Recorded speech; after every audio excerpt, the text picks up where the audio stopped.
Saludos amigas y amigos de Principalmente, su programa de interés jurídico e institucional. En esta entrega contamos con la participación del distinguido jurista dominicano Manuel Valerio. Con él conversaremos de importantes aspectos del derecho internacional, el derecho constitucional y los derechos humanos. Acompáñenos.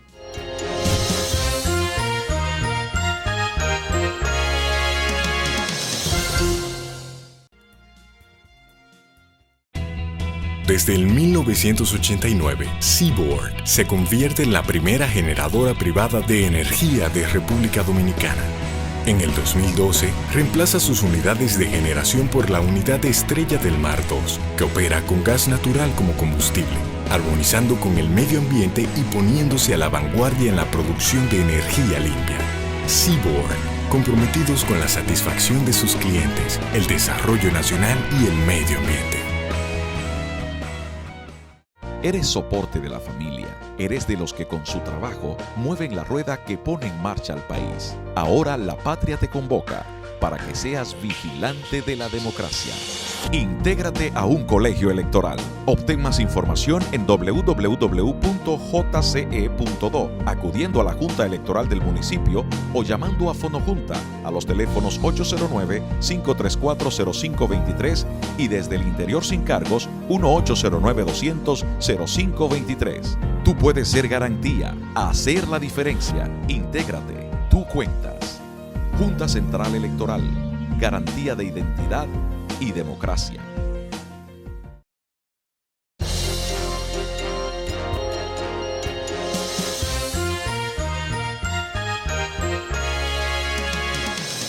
Saludos amigos de Principalmente que es un programa educativo, un programa que tiene como objetivo llevarle a la ciudadanía la enseñanza del derecho, el derecho como ciencia social, y la abordamos desde los diferentes ámbitos, porque el derecho es amplio, es todo un universo. El derecho administrativo, para solo poner un caso, tiene varias vertientes, varias ramas, pero también el derecho penal, el derecho civil, el derecho constitucional, el derecho procesal, que está el procesal penal, el procesal civil, procesal constitucional y hasta procesal administrativo. En fin, el derecho es tan amplio, tan vasto, que ya las grandes corrientes del pensamiento jurídico dicen que hay que especializarse. No puede haber abogados generales como hay médicos generales, o hay abogados penalistas, y muchas veces abogados penalistas que deben especializarse en una área determinada del derecho penal, igual que abogados administrativistas, abogados constitucionalistas y abogados civilistas. En fin, es un mundo igual que el mundo de la medicina. Están los cardiólogos, están los hematólogos, están los fisiatras, en fin. Y ese es el mundo nuevo, el mundo de la modernidad. Y cada día el mundo sigue descollando y sigue apareciendo, y el conocimiento es tan vasto que no alcanzará nunca el ser humano o el cerebro humano a poder concentrar todo el saber, sino que hay necesariamente que especializarse. Principalmente en estos 2 años y medio que ya tenemos saliendo al aire, lo que ha tratado es precisamente de educar a los ciudadanos, tanto dominicanos como en el exterior, porque principalmente tiene la particularidad de que se ve fuera del país a través de Telemicro Internacional. Educar en sentido general sobre el derecho. Hoy, precisamente, contamos con la presencia de un destacado joven profesional del derecho dominicano que ha tenido la oportunidad no solo de estudiar en República Dominicana, donde fue uno de los mejores estudiantes en su momento en la universidad, sino también que ha hecho especialidad fuera del país. Y con él podemos tratar cualquier tema, pero él se ha especializado en una rama del derecho que a partir de la proclamada reforma constitucional del año 2010 ha tomado una vigencia importante, trascendental en República Dominicana, que es sobre el derecho constitucional, pero también maneja el derecho administrativo y ahora ya está inmerso en una nueva maestría del derecho que tiene que ver con el derecho internacional vinculado al derecho constitucional y también creo que al derecho de los negocios. Pero con él vamos a tratar todo esto. Se trata del doctor Manuel Valerio, destacadísimo joven profesional del derecho de República Dominicana, quien además es ya uno de los más connotados académicos de República Dominicana. Gracias, Manuel, por estar nueva vez con nosotros aquí en Principalmente. Un placer para mí, Radamés, Ramón y a su amplia teleaudiencia estar aquí de nuevo y compartir con ustedes nuevamente.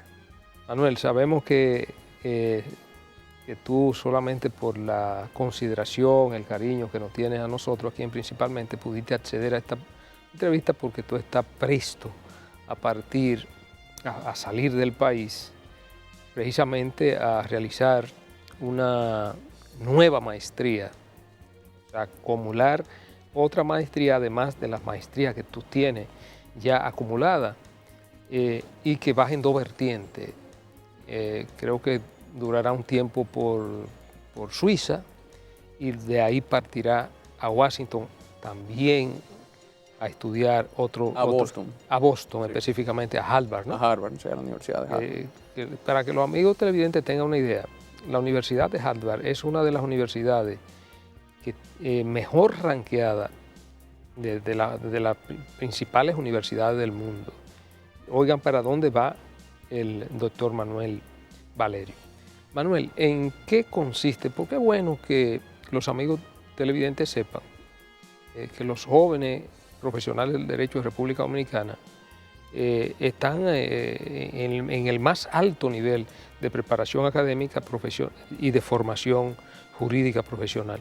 ¿De qué tratan ambas maestrías o si es una maestría la que tú vas a realizar ahora tanto en Suiza como en Harvard? Sí, gracias por la oportunidad. Lo primero, un poco del background o lo que sería el marco donde voy a hacer estos estudios. La primera vez que yo estudié fuera fue en Washington, como tú bien mencionabas, en la Universidad American University, en la Universidad de Georgetown, gracias a la beca Fulbright, la cual me permitió concentrarme en Derecho Internacional Público y Comercio y Desarrollo. Ahora ya, luego de un periodo, yo regresé al país de nuevo a finales del 2009. Me concentré en el área de Derecho Público, que ha sido desde mi graduación de licenciatura en el 2003 hasta la actualidad el área que me he concentrado. Duré 5 años y medio, un ejercicio intenso esencialmente en Derecho Constitucional, Administrativo y Derecho Internacional Público, a nivel de consultoría y también a nivel del ejercicio profesional diario. A mí me llama la atención lo que tú mencionabas al principio de la especialización que hay ahora en el mundo nuevo. Y comenzando con la práctica del derecho, es bueno remontarse que en el caso de Estados Unidos fue el destacado juez de la Suprema Corte, Louis Brandeis, que inició lo que fue la profesionalización y la especialización del derecho cuando él desarrolló todo lo que es el ejercicio del derecho bancario, el derecho al seguro, y que sus opiniones disidentes eventualmente se convirtieron en opiniones mayoritarias con relación al derecho a la privacidad, que fue su eje principal cuando ejercía como abogado. Ahora, en la actualidad, a donde yo me dirijo es al Instituto de Asuntos Internacionales en Ginebra, Suiza, y luego a la Escuela de Gobierno de la Universidad de Harvard, un programa dual que es para profesionales, lo que ellos llaman profesionales medios, que se exige un mínimo de 10 años de experiencia. Es un programa interdisciplinario donde yo me enfocaré ahora en asuntos energéticos, de finanzas y de seguridad internacional. O sea, el derecho, como tú bien mencionabas al principio, se nutre de realidades y no se puede ver tan solo en algo en específico como la norma, sino que cuando usted va tomando distintas áreas, tener un enfoque interdisciplinario ayuda para tener una visión global sobre el tema que se va a tratar. Por ejemplo, usted no puede hablar de la legislación monetaria y financiera si no conoce cómo funciona un mercado financiero, cómo funciona el sistema económico, cuál es el rol del Banco Central, cuál es el rol de la Superintendencia de Bancos, etcétera. Que es un conocimiento que no está necesariamente relacionado a lo que es la rama jurídica, aunque se complementan. En estos momentos yo me dirijo primero el primer año en Ginebra, Suiza, y luego el segundo año en la Escuela de Gobierno de Harvard. Y entre esos 2 años me voy a concentrar en esos 3 temas y lo que es la intersección de los mismos, que es un tema de amplia relevancia internacional. Si lo vemos al plano internacional, cómo se influyen las crisis geopolíticas en los mercados financieros, en los mercados energéticos, o si vamos al plano local, que todas las personas aquí están pendientes al precio de los combustibles los viernes, que va y está fluctuando en función de cómo está el precio en el mercado internacional, o si los vamos a un punto más ya de interés estratégico del Estado, la relación que tiene el acuerdo de Petrocaribe entre Venezuela con la República Dominicana y los estados caribeños. Manuel, ese programa dual en Ginebra y en Boston, Sí. ¿es también bajo la égida del programa de becas Fulbright? No, este fue, ellos tienen un financiamiento y yo tuve la dicha y la suerte, he tenido suerte con las becas, o sea, de ganarme otra beca que es financiada por el señor Pierre Keller, que fue una donación que hizo ese programa dual. Luego que te admiten en ambos, entonces usted puede optar por esa beca y me otorgaron una completa que me paga ambos años. Bueno, tomando algunos de los temas de tu especialidad, y ya tú de algún modo lo has tocado, y remontando a tus primeros estudios sobre derecho internacional público. El derecho internacional público americano de algún modo ha estado muy activo en todo lo que tiene que ver con el derecho internacional de los derechos humanos y el rol de la Corte Interamericana, de la Comisión Interamericana de Derechos Humanos. A mí me gustaría, desde el punto de vista académico, y bueno, en el país ha habido mucho debate a propósito de la sentencia 168-13 y una posterior del año 14, pero lo importante es si alguien quiere ver cuál es el estado de la cuestión acerca del rol de la Corte Interamericana de Derechos Humanos y de la propia Comisión, siempre de una perspectiva de que, bueno, todos nuestros países proclaman en sus constituciones el estricto respeto a los derechos y la promoción de los derechos humanos.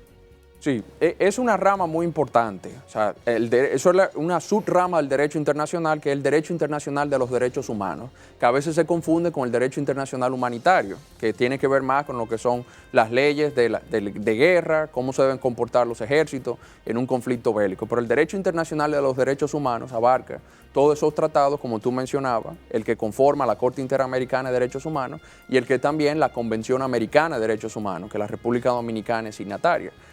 Ya todo el público a nivel nacional, a raíz de lo que fue la sentencia 168 y también lo que fue la sentencia 256 del año pasado, que el Tribunal Constitucional dictaminó o se desvinculó de lo que era la jurisdicción de la Corte Interamericana, ha permitido que a nivel nacional se conozca toda esta temática, lo cual es saludable, porque mientras más se debate derechos humanos, las personas más atención le ponen a lo que son sus derechos. Hay un amigo de nosotros que dice los derechos se ven en tercera persona, no en función de uno, sino vamos a ver cómo afecta al otro y en base a eso usted puede tener una mayor intuición de cuáles son también sus propios derechos. La Comisión Interamericana y la Corte Interamericana trabajan de la mano, que la Comisión Interamericana de Derechos Humanos presenta informe, puede llevar un caso, y la Corte Interamericana dictamina, siempre y cuando el Estado haya suscrito su jurisdicción. La República Dominicana, ya eso se ha explicado y se ha escrito bastante, a raíz de la sentencia 168, reconoció o firmó lo que fue la competencia de la Corte en 1998 o 1999, si mal no recuerdo. Y ahora visto todo el debate es si nosotros había ratificado por el Congreso, como era un acuerdo que implicaba un tratado internacional, tenía que ser ratificado, o si porque el Poder Ejecutivo fue que lo firmó y se depositó el instrumento en la Secretaría General de la OEA, ya el Estado Dominicano estaba vinculando. Bueno, de eso hay distintas vertientes con relación a eso. Ahora, la importancia de ese tema nos lleva a la relevancia del derecho internacional público. Antes, esa materia se enseñaba en las escuelas de derecho como si fuera un espacio más del currículum que había que llenar.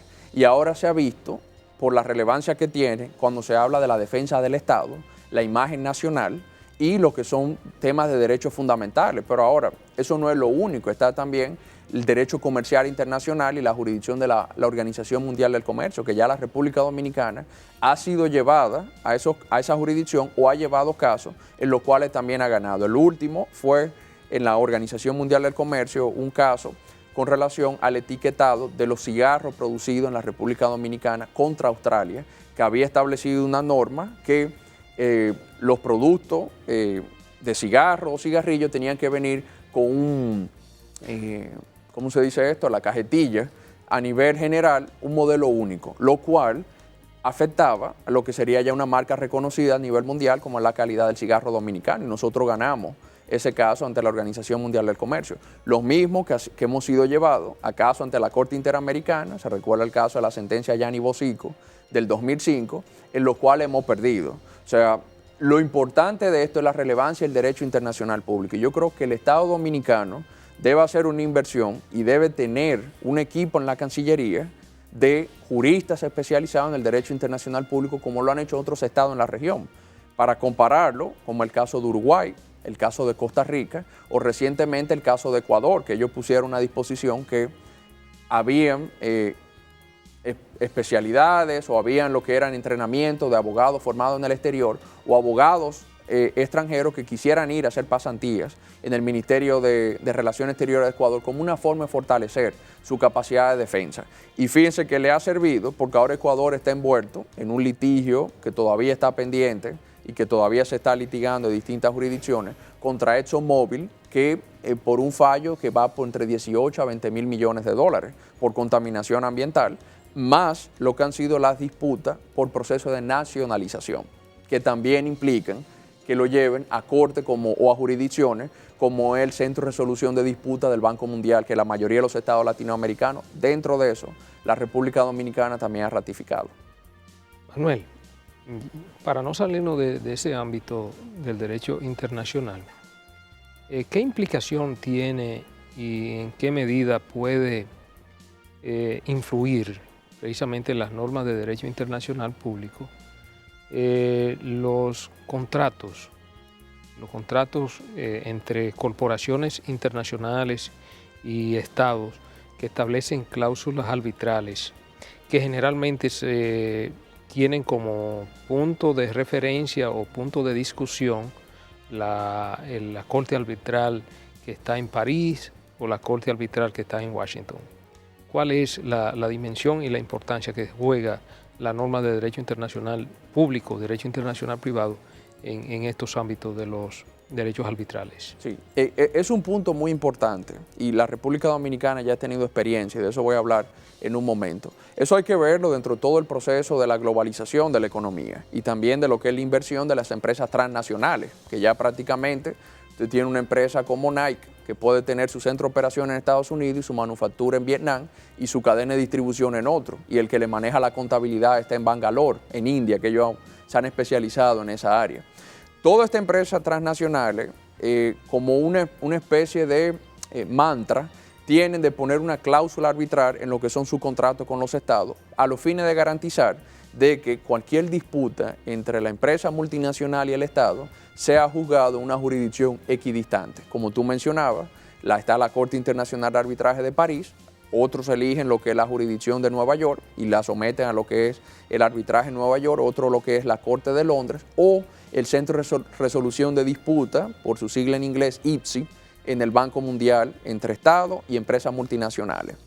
Las cláusulas arbitrales para las empresas multinacionales es determinante como una forma de garantizarle lo que ellos entienden el equilibrio del contrato y también lo que es su seguridad jurídica.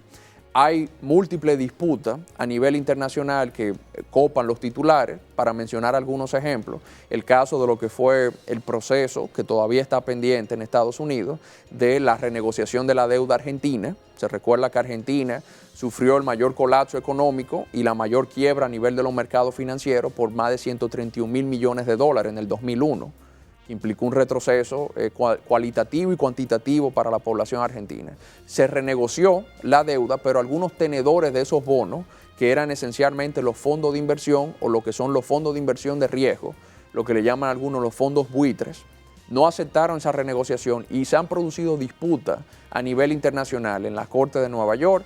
Inclusive le embargaron una embarcación marítima a la Marina Argentina en Ghana, en Accra, y en otra jurisdicción, y es un proceso que todavía está por una cláusula que le llama en Estados Unidos la cláusula pari passu, que era que usted le tenía que dar el mismo trato en la renegociación o usted puede entonces tener esa facilidad de demandarlo.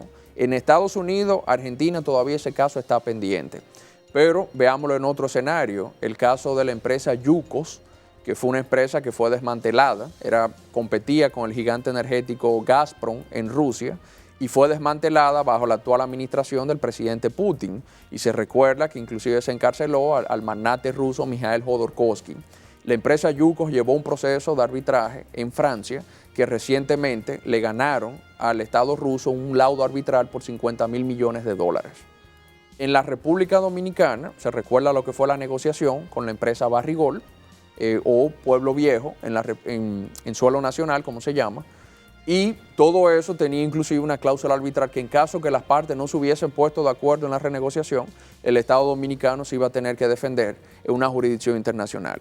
Viendo todos esos casos a nivel Argentina, Rusia, República Dominicana u otros estados, el caso de Ecuador que mencionaba anteriormente contra ExxonMobil, tienen la relevancia de que no hay contrato internacional que no se rija entre una empresa multinacional y un Estado soberano que no tenga una cláusula arbitral, como una forma de garantizar lo que mencionaba, la seguridad económica o jurídica de la empresa y también para evitar que el Estado no abuse su propia jurisdicción en un proceso de nacionalización e implique que el caso se resuelva en su propia jurisdicción. Ese es todo el sentido, pero eso hay que verlo dentro de lo que es la propia dinámica económica y comercial, porque también ahí viene lo que mencionaba, la capacidad del Estado de tener una defensa efectiva. Lamentablemente en República Dominicana toda la defensa internacional lo que hace es que se pasa a bufetes, que son a nivel también, son empresas multinacionales y que tienen mayor capacidad operativa, pero yo creo que nosotros lo que debemos hacer es fortalecer esa materia a nivel de la licenciatura e ir pensando a nivel estratégico que el Estado debe proveerse de una defensa efectiva que maneje el derecho interno y que también maneje el derecho internacional y nos defienda en esas jurisdicciones. Perfecto. Porque muchas veces se menciona, ¿verdad? Existe un temor fundado muchas veces de que, bueno, estados como el nuestro, pequeños, frente a multinacionales con tanta influencia, capacidad de despliegue operativo y que además tienen su sede en estados grandes, Exacto.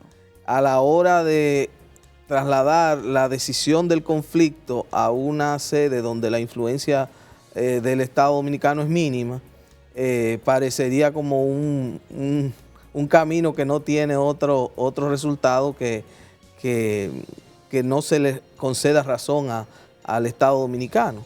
Pero también vemos ejemplos donde hay estados pequeños que enfrentados en esos ámbitos a grandes empresas logran resultados favorables, ¿no? Sí. Sí, no, y se dan casos, por ejemplo, el caso de la jurisdicción norteamericana es interesante. El caso Argentina contra esos fondos tenedores, hubo varios, inclusive amicus curiae, ante la Suprema Corte y me parece, o en la Corte de Nueva York, donde el gobierno federal estaba a favor del gobierno argentino. Inclusive hay una legislación que... Eso fue en el caso de los fondos buitres. Los fondos buitres, sí. Hay una legislación norteamericana, se llama Foreign Sovereignty Act, que protege a lo que son las entidades estatales de embargos y que lo trata como una entidad gubernamental. Y se han dado múltiples casos en eso. En Estados Unidos hubo disputa y eso va entre la tensa relación entre el Estado venezolano y el Estado norteamericano, pero se recuerda que Venezuela era dueño de 14.000 bombas y tenía creo que 8 refinerías, o sea, era un distribuidor de gasolina y también refinaba lo que eran productos derivados del petróleo a nivel nacional en Estados Unidos. Ellos fueron vendiendo sus disposiciones, también empresas que se vieron afectadas por los procesos de nacionalización o renacionalización o reestatización en Venezuela, demandaban en Estados Unidos y aquí se veía toda la disputa bajo esa ley que mencionaba de cómo se protegía esa entidad o si esa entidad hacía, porque ellos tienen jurisprudencia, si hace actividades comerciales y no funcionan como una entidad estatal, entonces también es sujeto a que sea pasible de un embargo o una retención de sus fondos. La confiabilidad de la jurisdicción está también con la confianza que hay en los estados. O sea, Estados Unidos, a pesar de que es el estado que tiene la mayor deuda externa hacia China, es el estado que también recibe mayor inversión, o sea, o depósito en su fondo, en su sistema bancario, por un asunto de la confianza. Lo mismo, si eso lo aplicamos a nivel de la jurisdicción, muchas empresas multinacionales se sentirían más cómodas a través de un proceso arbitral, un proceso que es, para tomar lo que tú mencionabas al principio, Radamés, muy especializado. Si se da entre una disputa, una multinacional bancaria, habrían árbitros que manejan el tema bancario y el tema el legal, o si es una disputa entre una empresa constructora con el Estado y un contrato, entonces van árbitros especialistas en esa materia, que eso es lo que buscan y le da mayor confiabilidad, para ponerlo así, a la transacción económica. Manuel, vamos a aprovechar para hacer una breve pausa. En el próximo segmento vamos a seguir abordando este y otros temas de sumo interés.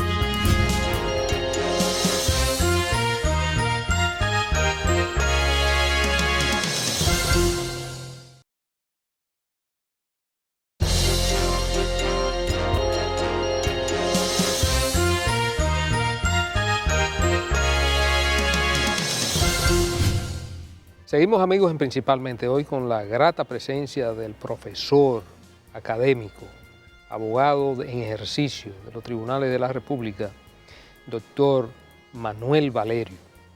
Manuel, estuvimos hablando más o menos del asunto arbitral, el laudo arbitral, lo importante que es para el Estado la conformación de equipos que puedan representarlo en otros países, o en esas cortes arbitrales que están ubicadas las principales tanto en París, en Francia, como en Washington, en Estados Unidos.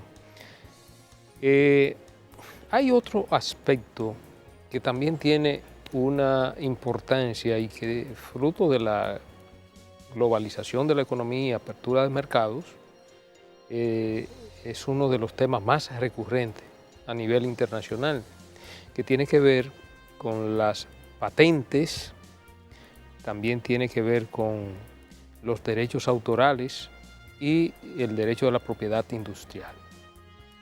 En el caso de las patentes, que tiene que ver con la innovación, se dan muchos casos de conflictos de intereses cuando en República Dominicana, por ejemplo, se registra una patente, pero ¿qué sucede? Puede ser copiada y llevada a otro país, y el copista registra en ese país.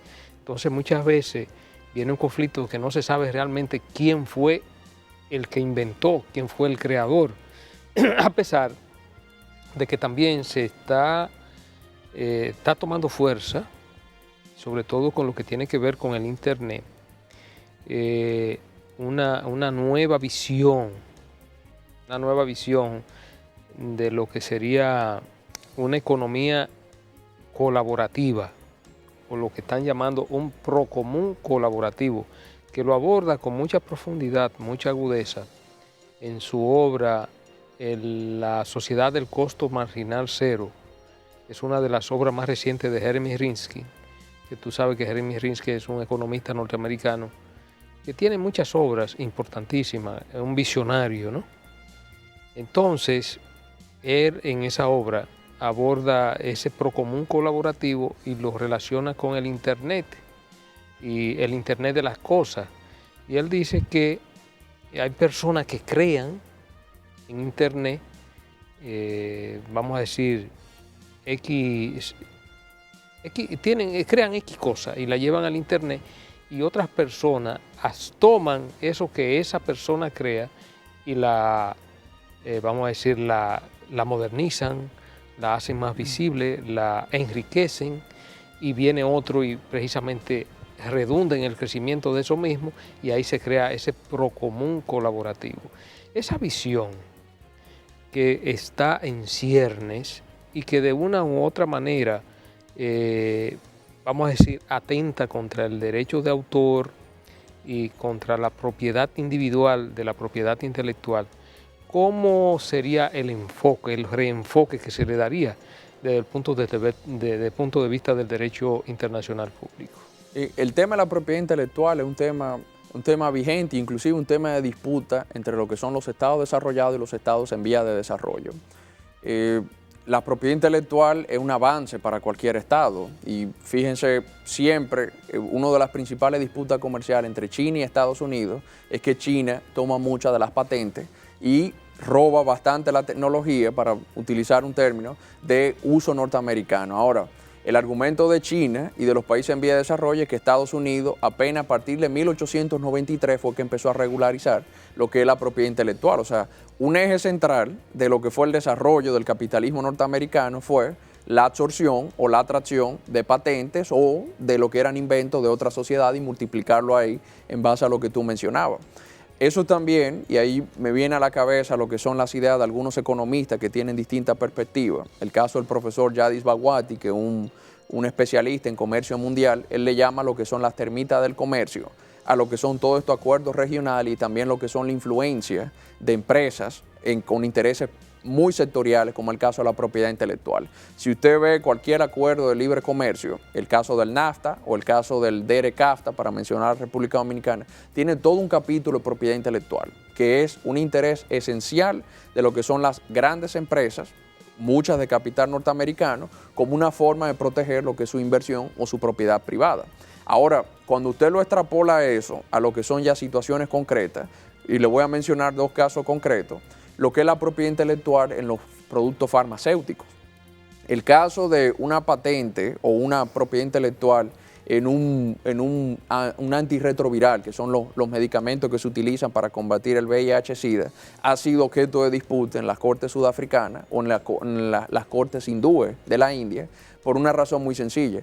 Un producto genérico que compita con esa propiedad, o sea, particular, permite que mayores personas tengan acceso a un costo más limitado. Y de ahí viene lo que se habla, hasta qué punto se van a sopesar lo que son los derechos de propiedad intelectual de empresas que han hecho su inversión en ese producto farmacéutico y también lo que es el derecho a la salud, que es un derecho fundamental de poblaciones que necesitan ese medicamento, pero lo necesitan también a un precio asequible. También eso se da en lo que son los productos agrícolas. Llegar a un colaboracionismo con relación a eso, yo no sé si sería desde el punto de vista legal factible para lo que son las empresas multinacionales y que no vayan a perseguir, inclusive hasta penalmente, lo que es el robo de sus patentes. Aquí es bueno recordar el caso de la República Dominicana, que se hicieron modificaciones, y Ramón lo sabe muy bien, al Código Procesal Penal en base a lo que fue el capítulo de propiedad intelectual del DERE-CAFTA, como una forma de agilizar los procesos de persecución por violación a esa materia. Entonces, aquí lo que va a haber, y el Estado tiene ahí un rol fundamental, que es cuál es el interés general y también cuál es el interés particular de los propietarios de la propiedad intelectual. Y en base a eso, llegar a, no sé si sería un acuerdo de mayor facilitación de ese producto o que se permitan mayores productos genéricos con lo que ya son inventos de propiedades particulares. También ahí hay que tomar en cuenta, Manuel, que de algún modo el mercado fija unas reglas. Exacto. O los operadores de ese mercado fijan unas reglas, pero el mercado evoluciona y condiciona también. Porque pienso en algo que mencionaba el doctor Radamés Jiménez hace un rato. Por ejemplo, algo que está pasando ahora con la internet y todo lo que son los derechos que tienen que ver con la persona, las canciones, por ejemplo, la música. La música. El que quiera insistir creyendo que va a poder vender los discos compactos, ya eso. es un poco difícil, porque la verdad es que el mundo ya eso prácticamente ha pasado a un dominio público. General. Y eso ha llevado a que las empresas de algún modo se adapten. Claro, y cambian hasta su modelo de negocio. Aquí las personas, una serie muy popular es House of Cards o La Casa de Cartas, con Kevin Spacey, ese actor muy famoso, que el concepto de ese operador de Netflix, en un solo día lanzan todos los capítulos para evitar eso que tú mencionabas, lo de la piratería. Ahora que tú mencionas Netflix también de algún modo ha cambiado mucho lo que es. Y va a tener una incidencia, yo diría que en el mundo del cine. Así es. En el mundo de la cinematografía se va a producir necesariamente una revolución, porque ya si tú tienes Netflix, que paga creo que $6 mensual, $7 mensual, tú tienes la posibilidad de acceder a toda esa serie de películas que son películas de Hollywood, a un costo bajísimo.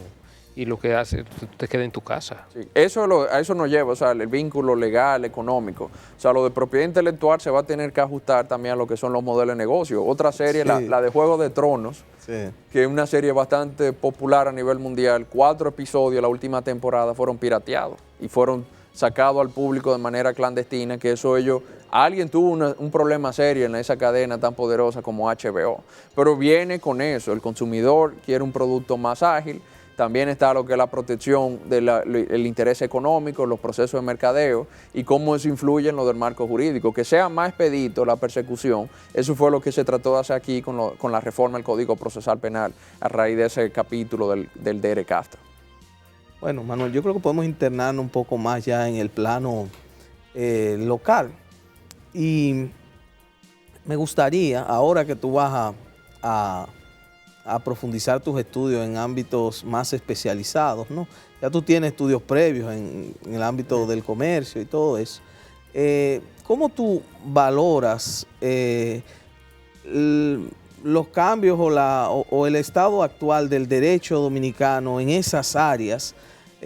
Todo lo que tiene que ver con la constitución económica, la regulación de mercados, todo eso. ¿Cómo tú valoras hoy? ¿Cuáles tú ves que son los retos más importantes en ese ámbito? Ahí hay que hacer una interpretación sistémica, como todo en la Constitución. Yo puedo mencionar varios artículos que, a pesar de que parecen disímiles, también se complementan. Por ejemplo, si usted lee el artículo 54 de la Constitución, que trata sobre el derecho a la seguridad alimentaria, tiene un eje transversal también con el modelo económico, porque obliga al Estado a hacer una inversión en lo que sería los agronegocios o lo que sería enfocar la producción a través de la agricultura. Eso usted lo puede vincular con el artículo del 220 y el 221, que tratan esa parte, lo que tú mencionabas, la Constitución económica, como por ejemplo el principio de subsidiariedad, que es que el Estado interviene donde el sector privado no sea tan eficiente, y también como una forma de garantizar un equilibrio entre el rol del Estado como Estado regulador y el rol del Estado como Estado interventor o Estado que participa como un actor económico más.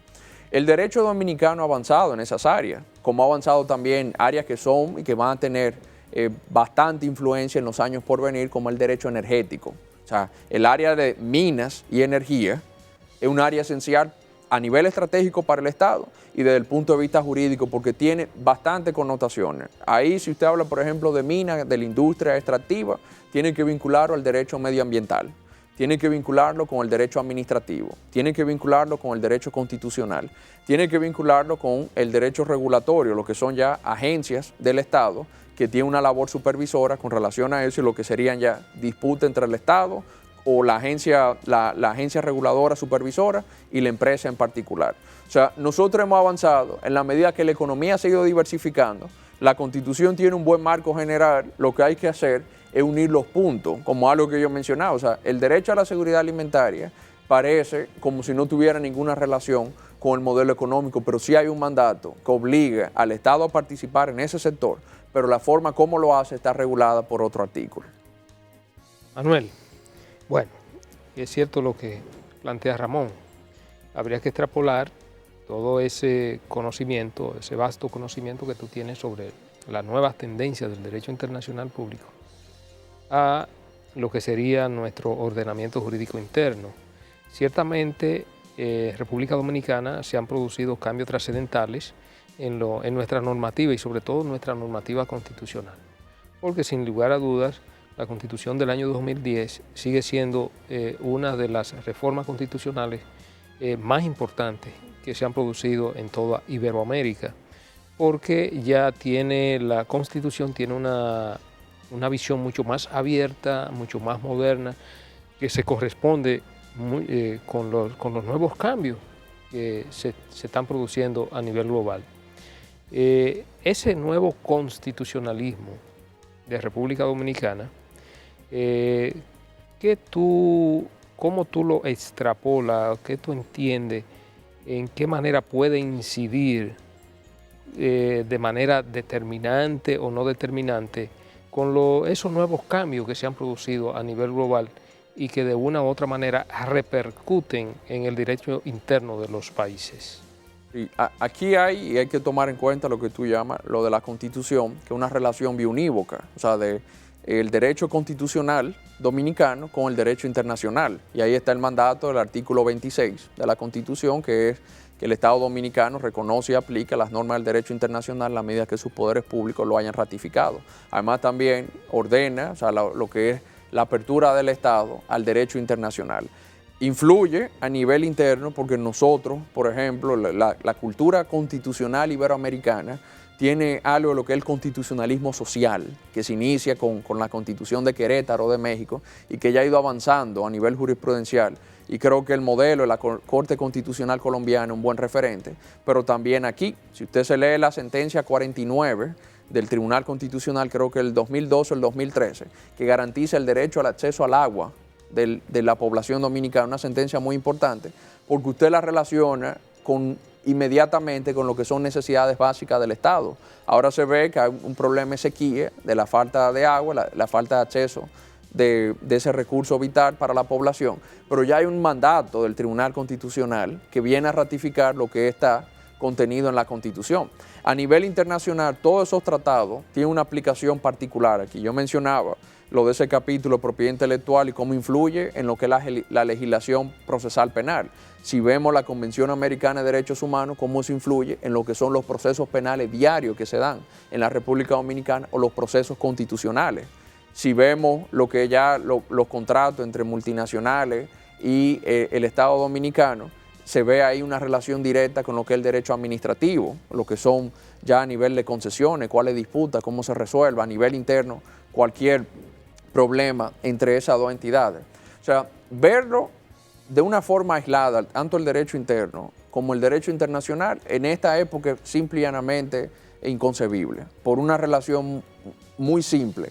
La República Dominicana es abierta al derecho internacional y de la misma manera yo creo que nosotros, como hemos recibido influencia de otras cortes constitucionales, para mencionar ese caso, el caso de la Corte Constitucional Colombiana o el Tribunal Constitucional Español, yo creo o aspiro que eventualmente jurisprudencia dominicana también sean utilizadas para garantizar o que sirvan de zapata en otras decisiones jurisprudenciales a nivel internacional.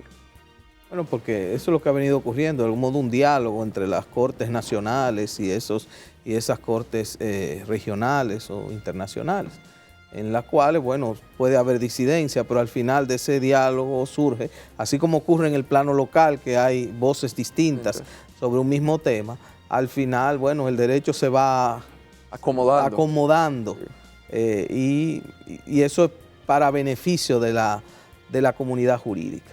Cuando te escucho hablar, sí, me vuelve a la mente la inquietud inicial que tú planteabas, en el sentido de que el Estado dominicano tiene que fortalecer sus capacidades locales para interactuar en ese mundo en el cual o él se va a ver llamado a participar, o lo van a traer o lo van a llamar frecuentemente, que son esas disputas que se dan en el plano internacional.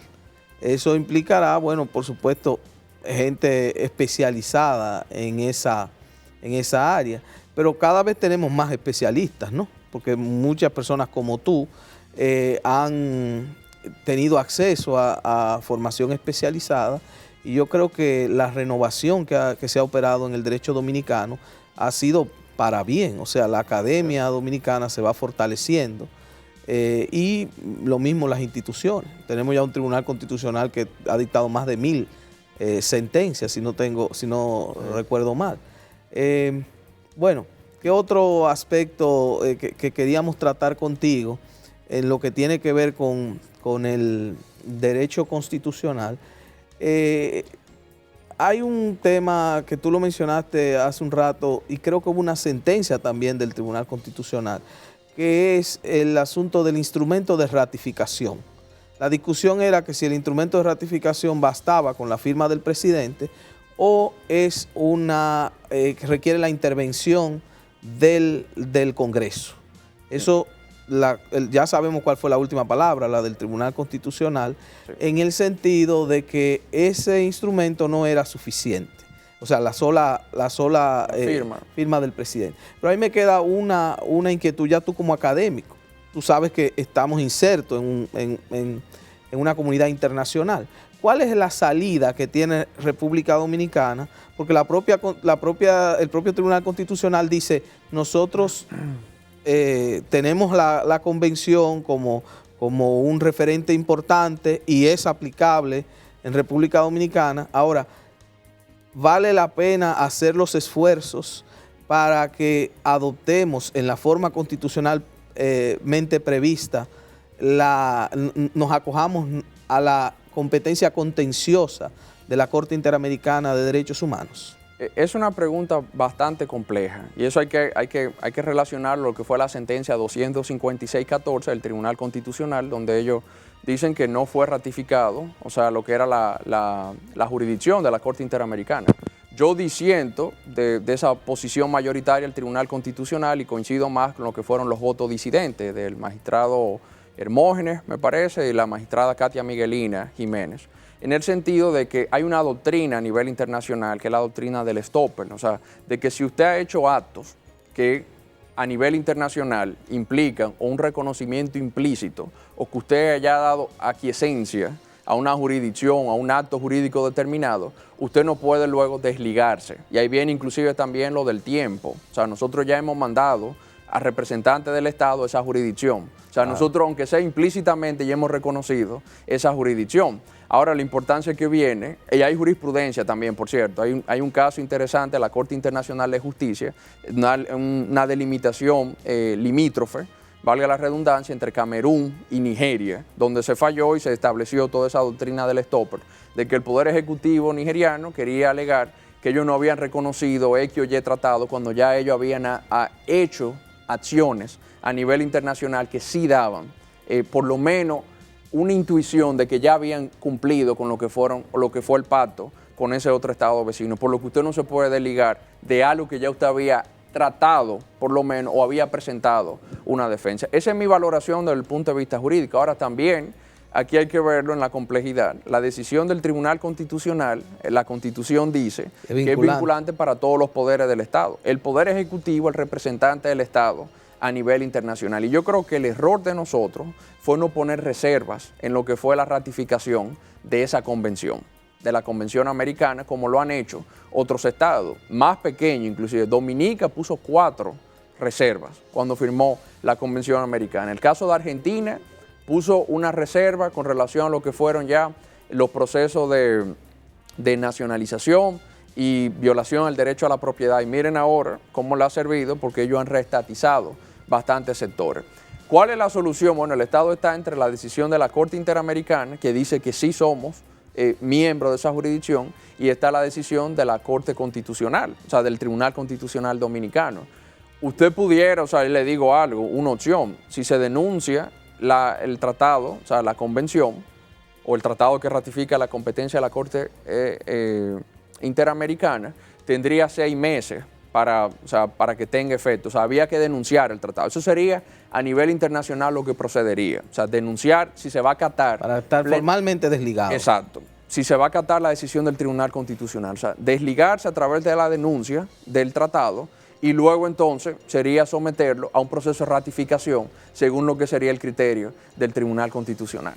Manuel, vamos a aprovechar para hacer una breve pausa y ya en el próximo segmento vamos a recapitular para retomar y ya concluir con los temas que hemos abordado.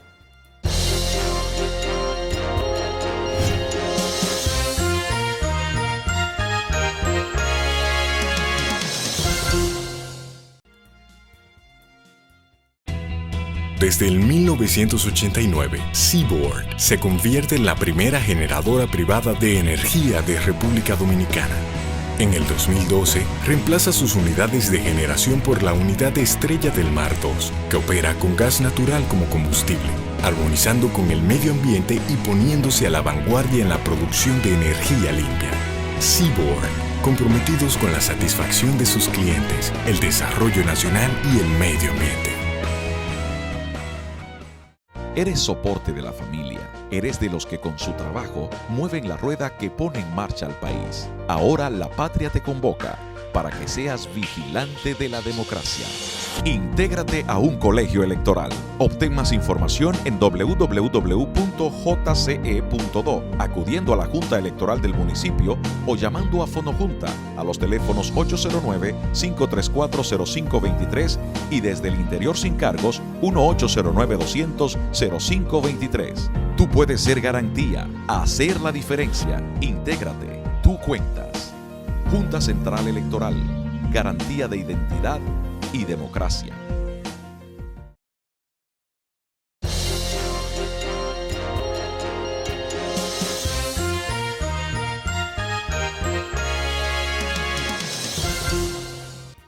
Seguimos, amigos, principalmente hoy con la presencia del profesor Manuel Valerio.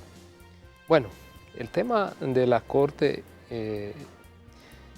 Internacional Americana y la decisión del Tribunal Constitucional, donde prácticamente desconoce la Corte en el sentido de que entiende que República Dominicana no se concluyeron formalmente con los trámites que establecía la Constitución en su momento, que era la ratificación por parte de las cámaras legislativas, es un tema de amplia discusión.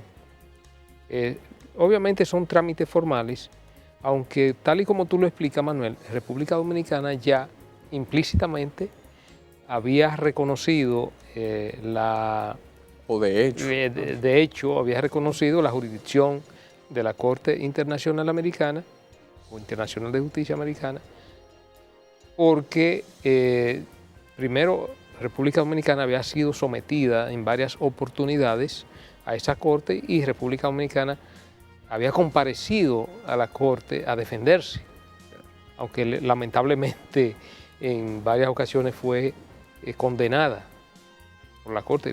El caso Jenny Bosico, que tú mencionaste. Jenny Bosico, está lo de la masacre de Guayubín, la masacre el de caso Guayubín, Narciso González, han sido varios casos. Han sido varios casos que República Dominicana se ha hecho representar y que hemos perdido ante la Corte. Ahora bien, tú planteas que sería denunciar, ¿no? Que para eso también hay un plazo, claro, para denunciar ya el hecho de que República Dominicana no quiera seguir perteneciendo o reconocer la jurisdicción de la Corte Interamericana de Justicia. Hay amplias discusiones jurídicas en ese sentido. Hay una parte que defiende el hecho de que la Corte no tiene jurisdicción porque no se cumplieron con esos requisitos fundamentales, constitucionales, que son fundamentalmente lo que tiene que ver con la ratificación del Congreso Nacional, aunque sí se produjo la decisión del gobierno de aquel entonces de tramitar en el sentido de acoger la jurisdicción de la Corte por parte del Poder Ejecutivo. Creo que se emitió un decreto, si mal no tengo entendido, o una comunicación. Se depositó el instrumento de ratificación por el embajador dominicano en aquel entonces en la Secretaría General de la OEA. En la Secretaría General de la OEA. El buen amigo Flavio Darío El buen Espinal. amigo, exacto. Pero no se aprobó en el Congreso, o sea, no se ratificó. No se ratificó en el Congreso, que eso puede que le quite un tanto de legitimidad. Entonces, ¿cómo abordar esa situación, Manuel? Desde el punto de vista jurídico, porque la verdad que aunque se produjeron reconocimientos tácitos por el mismo hecho de República Dominicana hacerse representar ante la Corte, ciertamente hay un asunto formal que tiene que ver con el asunto, reitero, de la ratificación por parte del Congreso Nacional, pero un asunto formal fundamental, claro, fundamental, que es precisamente lo que establecía la Constitución anterior a la Constitución del 2010 y es la que establece la actual Constitución de la República, la del 2010.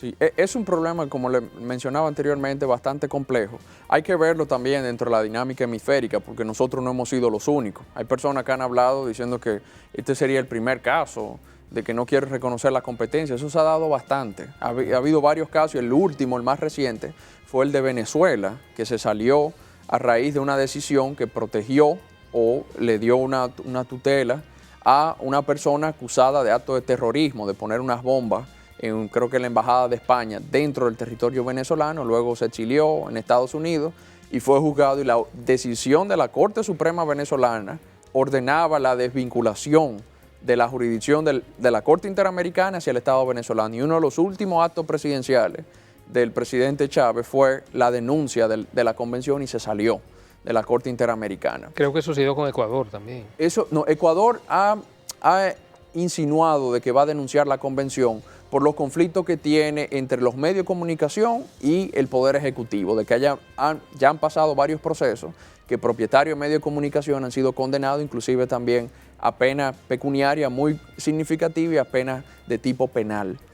Ahí viene lo que ellos dicen, los ecuatorianos, de que no han sido juzgados de manera equitativa ante la Corte Interamericana de Derechos Humanos. Siempre ha habido un pugilato, o sea, la República Dominicana está dentro de ese pugilato en el tema del derecho a la nacionalidad. Entonces tenemos varias decisiones, porque están las decisiones de la Corte Interamericana, que son diametralmente opuestas a las decisiones del Tribunal Constitucional en esa materia. Ahora, el tema del derecho a la nacionalidad quedó zanjado en la última reforma constitucional. Ahí no está sujeto a interpretación con relación a quién es dominicano y quién no es dominicano. Que por cierto, Manuel, y perdón que te interrumpa, en la última decisión de la Corte Interamericana de Derechos Humanos se le exhorta o se le ordena a República Dominicana a modificar esa parte de la Constitución de la República para que reconozca el jus soli orbi.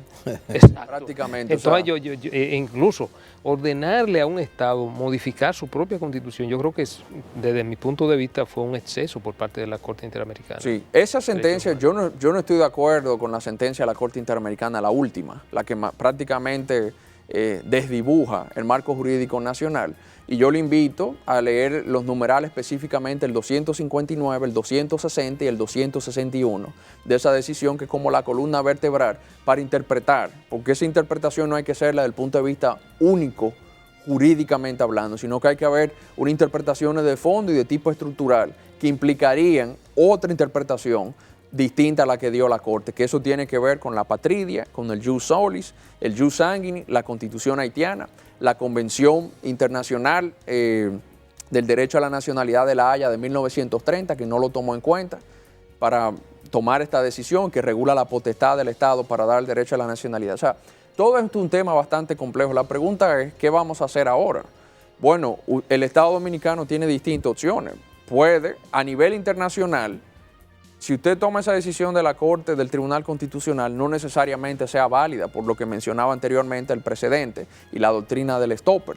Ahora, si nos vamos a desvincular, tiene que ser la denuncia de la Convención por el Poder Ejecutivo. Entonces, si se hace de esa manera, las decisiones de la Corte Interamericana serían vinculantes todavía a través del tiempo, porque a pesar de que se denuncie, ya esas fueron decisiones que se tomaron. Ahora, la República Dominicana no sería el único que no la ha acatado del todo. En el caso de Chile, que hubo disposiciones de modificación constitucional y que hubo ordenanzas de la Corte Interamericana, ellos no lo cumplieron del todo, porque eran disposiciones que venían de lo que le llamaban la Constitución pinochetista, y dentro del Congreso no se produjeron los cambios que ordenaba la Corte Interamericana, y la sentencia está ahí. Nadie lo ha condenado a Chile por eso, porque a nosotros nos han tratado de acorralar y presentarlo como sería el único caso de la región, y eso no es cierto, porque se han dado esta disputa a nivel de otros países. Trinidad y Tobago, por cierto, que eso es bueno tomarlo en cuenta, se desligó de la Corte Interamericana para seguir aplicando la pena de muerte en 1999, que es una pena,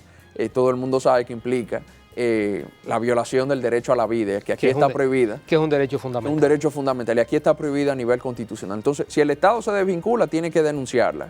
Y si se denuncia, lo que pudiera hacer es poner una reserva con relación al artículo 20 que trata sobre el derecho a la nacionalidad, y entonces hacerle un proceso democrático, someterlo a un referéndum, que eso está aquí, un instrumento en la Constitución actual.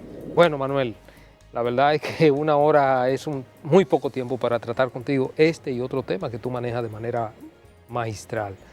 Nosotros aquí Principalmente te deseamos el mayor de los éxitos en esta nueva contienda que tú enfrentas para seguirte formando, seguir enriqueciendo tus conocimientos.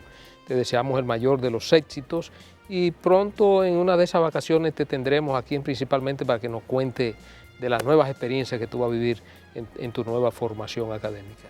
Gracias, Manuel. Un placer. Gracias.